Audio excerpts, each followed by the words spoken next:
कर्जमाफी शेतकऱ्यांची कर्जमाफी भारत माता की जय, भारत माता की जय।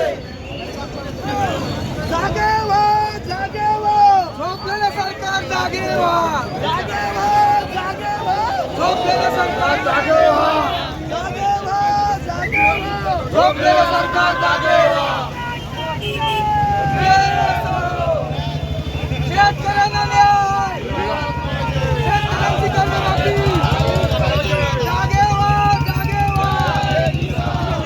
हळू हळू आहे, हळू आहे। जय जवान, जय जवान, शेतकऱ्यांची कर्जमाफी, शेतकऱ्यांची कर्जमाफी, अजिबात होत नाही, अजिबात होत नाही, आपल्याला आमदार नारेबाजी करायची।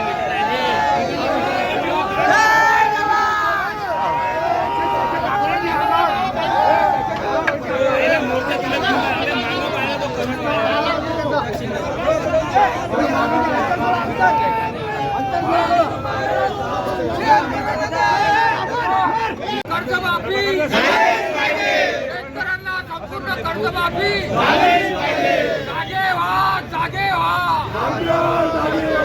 जागे व्हा, जागे व्हा। आगे बढ़ो,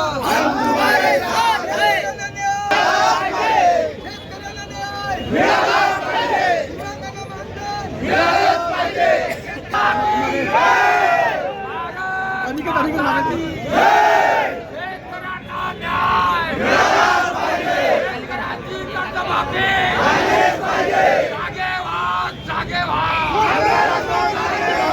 जागे व्हा, जागे व्हा। बच्चों तुम आगे बढ़ो,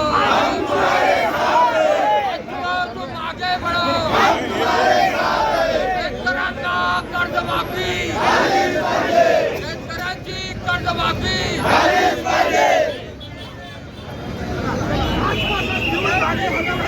बघा, खंत म्हणण्यापेक्षा ह्या गोष्टीची खरं तर आमदार साहेबांनी त्यांनी आत्मपरीक्षण करायला पाहिजे की काल परवापासून आम्ही पूर्वसूचना दिलेल्या आहे। पोलीस प्रशासनाने आम्हाला सांगितलं होतं की आपण तिथे थांबा, आपलं डेप्युटेशन इथे येईल, आमदार साहेब किंवा आमदार मॅडम स्वतः तुमचं त्या ठिकाणी निवेदन स्वीकारतील। एका घरात 2 आमदार आहेत, विधान परिषदीय आणि विधानसभाही आहे। आम्ही मोठ्या आशेने शेतकऱ्यांच्या वतीने या ठिकाणी आलो की 2 पैकी एक आमदार तरी आपला निवेदन स्वीकारतील, परंतु या ठिकाणी कोणी नाही आणि त्यांचे पीए या ठिकाणी निवेदन घ्यायला आलेले आहेत। परंतु माझी आपल्या माध्यमातून, प्रसारमाध्यमांच्या माध्यमातून महाराष्ट्रातील सर्व आमदारांना माझी विनंती आहे की आपण किती व्यस्त असाल पण शेतकऱ्यांच्या समस्यांपेक्षा सगळ्यात मोठी समस्या महाराष्ट्रात कोणती नाही आहे। बच्चूभाऊ नेहमी म्हणतात की शेतकऱ्यांनी नाही केला पेरा तर तुम्ही काय खान सोंग धतुरा। त्यामुळे शेतकऱ्यांपेक्षा जर मोठे प्रश्न तुम्हाला असतील आणि शेतकऱ्यांच्या मागण्याचं निवेदन घ्यायला 5 मिनिटं जर तुम्हाला वेळ नसेल तर तुम्ही शेतकऱ्यांप्रती तुमची अनास्था आहे, या गोष्टीचा सर्वप्रथम आम्ही जाहीर निषेध करतो। आणि या ठिकाणी आपल्या माध्यमातून संपूर्ण महाराष्ट्राला सांगतोय की जोपर्यंत शेतकऱ्यांचा सातबारा पूर्णपणे कोरा होणार नाही, शेतकऱ्यांना कर्जमाफी भेटणार नाही, तोपर्यंत माननीय बच्चूभाऊ कडू यांच्या नेतृत्वात प्रहार जनशक्ती पक्षाचे आंदोलन अत्यंत तीव्रतेने सुरू राहील।